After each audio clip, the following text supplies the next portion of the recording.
بسم اللہ الرحمن الرحیم اللہم صلی علی سیدنا مولانا محمد بارک وسلم صلاۃ و سلام علیک یا رسول اللہ صلاۃ و سلام علیک یا حبیب اللہ صلی اللہ تعالی علیہ وآلہ وسلم۔ تفسیر کے سلسلے میں آج سورہ بقرہ کی آیت نمبر 63 اس کو سمجھنے کی کوشش کرتے ہیں۔ اللہ تبارک و تعالیٰ کا ارشاد ہے وَإِذْ أَخَذْنَا مِيثَاقَكُمْ، اور جب ہم نے تم سے عہد لیا، وَرَفَعْنَا فَوْقَكُمُ الطُّورَ، اور تم پر طور کو اونچا کیا، خُذُوا مَا آتَيْنَاكُمْ بِقُوَّةٍ، تو جو کچھ ہم تم کو دیتے ہیں زور سے لے لو، وَاذْكُرُوا مَا فِيهِ لَعَلَّكُمْ تَتَّقُونَ، اور اس کے مضمون یاد کرو اس امید پر کہ تمہیں پرہیزگاری ملے۔ اس آیت میں اللہ تبارک و تعالی ایک میثاق اور عہد کا ذکر فرما رہا ہے۔ میثاق کہتے ہیں کسی چیز کا وعدہ کرنا یا کسی چیز کو مضبوط کرنا، یعنی کسی بات پر اس طرح پکا وعدہ لے لینا کہ پھر اس سے مکرنے کی گنجائش نہ رہے۔ جس میثاق کا یہاں پر ذکر فرما رہے ہیں اس سے مراد ہے کہ بنی اسرائیل نے جب حضرت موسیٰ سے کتاب کا مطالبہ کیا، پہلے بیان ہو چکا ہے کہ جب فرعون اور اس کے لشکر غرق ہو گئے تو بنی اسرائیل آ کر مصر میں آباد ہو گئے، بس گئے۔ تو اب مصر میں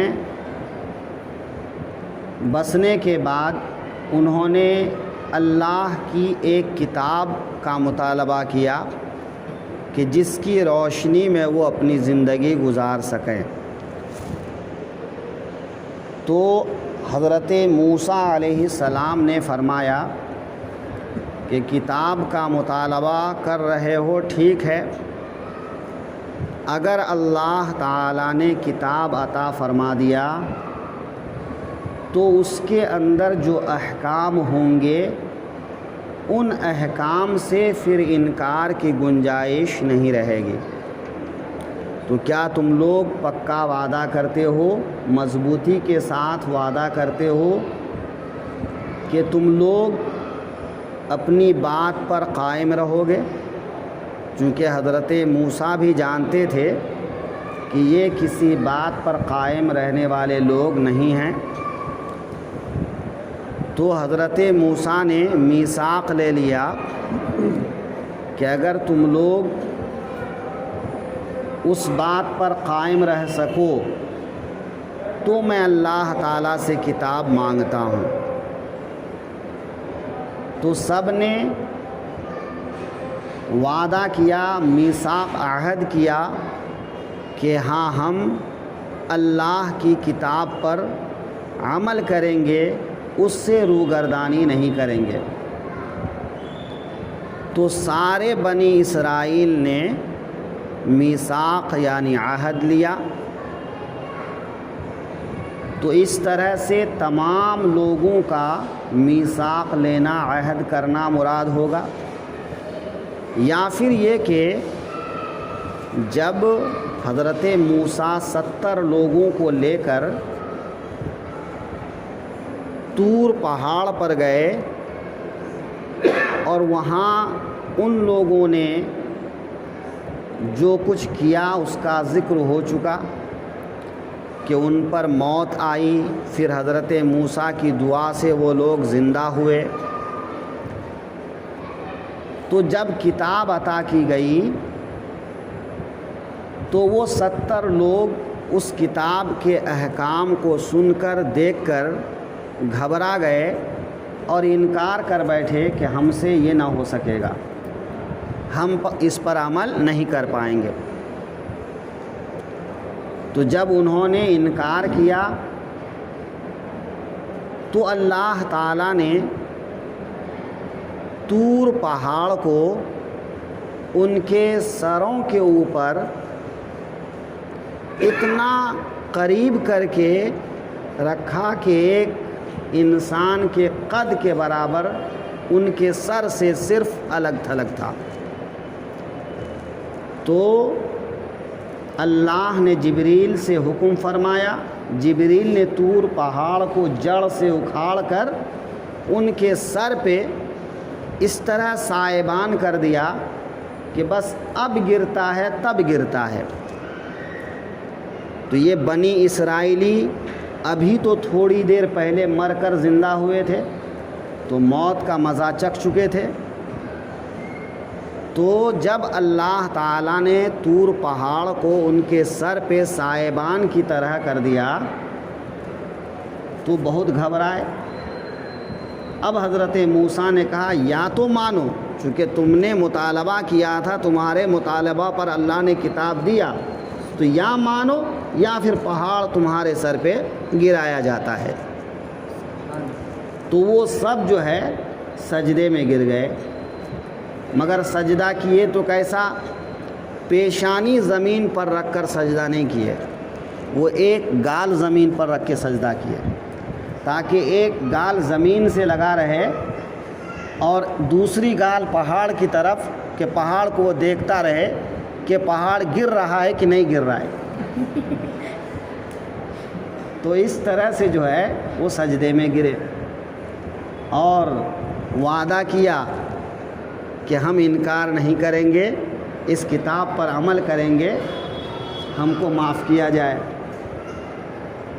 آج تک یہودی جو ہے ایسے ہی سجدہ کرتے ہیں کہ یہودی اب بھی جب سجدہ کرتے ہیں تو وہ ایک گال زمین پہ رکھتے ہیں اور ایک گال آسمان کی طرف، اس طرح سے آج بھی سجدہ کرتے ہیں۔ تو میثاق یا تو تمام بنی اسرائیل سے لیا گیا، یا پھر جو لوگ وہاں 70 لوگ موجود تھے ان سے لیا گیا، چونکہ یہ 70 لوگ سب کی طرف سے نمائندہ تھے۔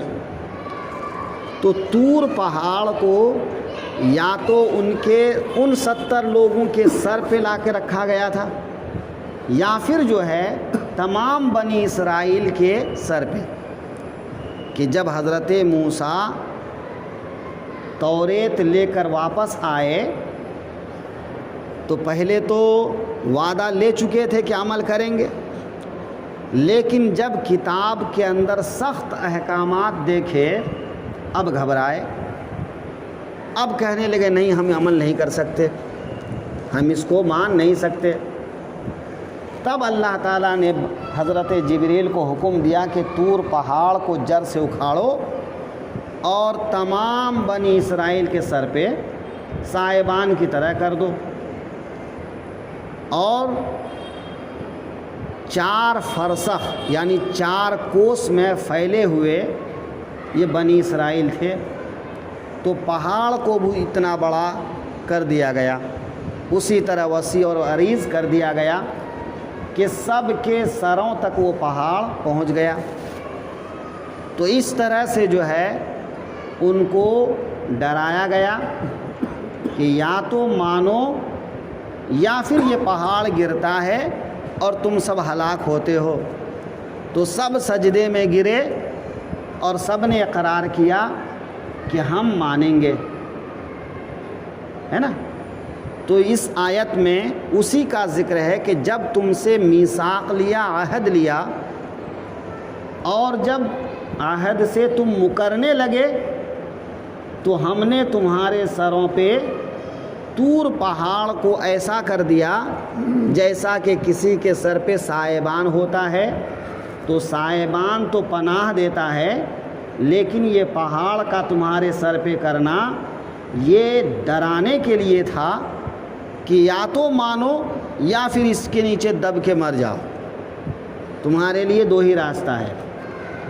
اس سے ایک بات سمجھ میں آئی کہ کبھی کبھی احکام جبراً منوایا جاتا ہے، اور جبراً احکام منوا لینا یہ بھی ان کے لیے رحمت ہی ہے۔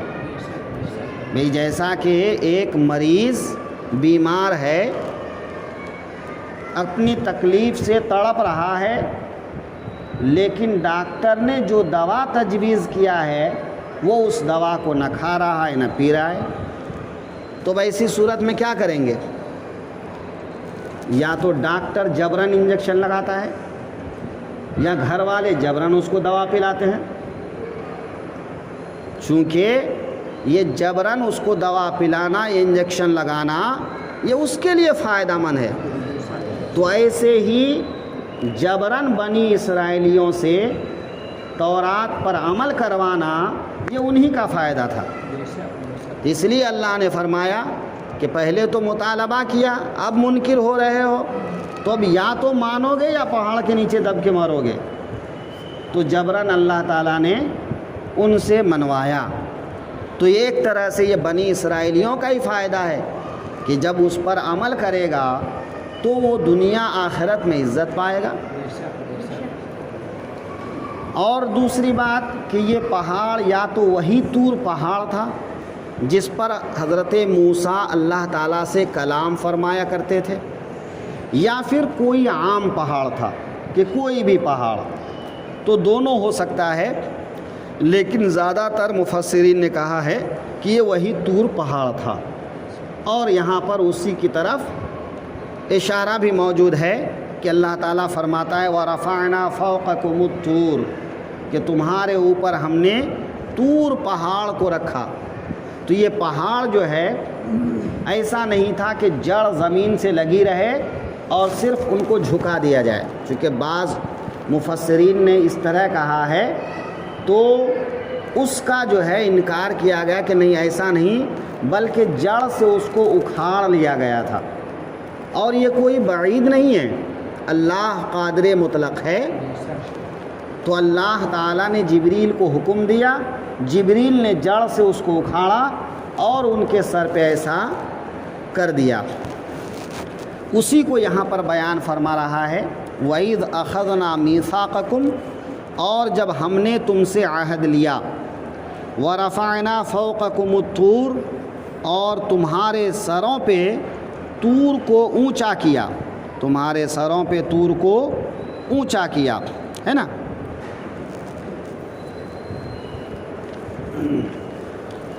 خُذُوا مَا آتَيْنَاكُمْ بِقُوَّةٍ، تو جو کچھ ہم نے تم کو دیا ہے اسے زور سے پکڑ لو۔ قوت کے ساتھ پکڑنے کا کیا مطلب؟ کہ ظاہری طور پہ کسی چیز کو پکڑنا یا اس کو ماننا، ہے نا، کہ اس کو دل سے مانو، اس پر عمل کرو، اس کو اپنے دل میں بسا لو، اپنے اندر اس کو بسا لو۔ تو کتاب جو اللہ کی طرف سے عطا کی جاتی ہے وہ صرف طاق سجانے کے لیے نہیں کہ لے لو اور طاق میں لے جا کے سجا لو، بلکہ اس لیے دی جاتی ہے کہ اس کی تلاوت کرو، اس کو پڑھو، اس پر عمل کرو، اس کو یاد کرو، اس کو اپنے سینے میں بساؤ اور اس کو ہمیشہ اپنے دل دماغ میں رکھو۔ تو خُذُوا مَا آتَيْنَاكُمْ، ہم نے جو تم کو دیا وہ لے لو، اور کیسے لے لو؟ مضبوطی کے ساتھ، بقوہ، یعنی دل و جان سے اس کو محفوظ کر لو اور اس پر عمل کرو۔ وَاذْكُرُوا مَا فِيهِ، اور جو کچھ کہ اس کے اندر ہے اس کو یاد کرو۔ لَعَلَّكُمْ تَتَّقُونَ، اس امید پر کہ تم پرہیزگار بنو۔ تو کتاب اللہ کو یاد کرنا، اس پر عمل کرنا ہر آدمی کے لیے ضروری ہے کہ کم از کم اتنے مسائل، اتنے احکامات ان کو یاد ہوں جن کی روشنی میں وہ اپنی زندگی گزار سکے۔ تو اسی کو آقا کریم صلی اللہ علیہ وسلم نے فرمایا کہ طلب العلم فریضۃ علی کل مسلم و مسلمۃ، کہ ہر مسلمان مرد عورت پر علم دین کا طلب کرنا فرض ہے، یعنی اتنا علم کہ وہ حلال اور حرام کی تمیز کر سکے، اور وہ جو پیشہ کر رہا ہے اپنے پیشے کے تعلق سے تفصیلی معلومات، تاکہ اپنا پیشہ کرنے میں وہ کوئی غلطی نہ کرے۔ تو اتنا علم حاصل کرنا فرض ہے۔ ہاں، اس سے مزید حاصل کرنا تو یہ ایک مستحب چیز ہے، ایک مباح چیز ہے، ایک اچھی چیز ہے، مستحسن چیز ہے۔ تو اللہ تعالیٰ نے بنی اسرائیل کو جو کتاب دی اس پر عمل کرنے کا میثاق لیا، لیکن وہ اپنے میثاق سے ہمیشہ پھرتے رہے، اس میں تحریف کرتے رہے، رد و بدل کرتے رہے، اور جو بھی اللہ کے حکم کو بدلتا ہے وہ اللہ کے عذاب کا نشانہ بنتا ہے۔ اس لیے یہ واقعہ بتا کر مسلمانوں کو یہ سمجھایا جا رہا ہے کہ تم کو جو قرآن عطا کیا گیا ہے یہ قرآن صرف رکھنے کے لیے نہیں بلکہ عمل کے لیے ہے، لہٰذا اس پر عمل کرو، اس کو یاد کرو، اس کو اپنے اندر بساؤ، اپنی زندگی میں رچا بسا لو، تاکہ تم یہاں بھی کامیاب رہو اور وہاں بھی کامیاب رہو۔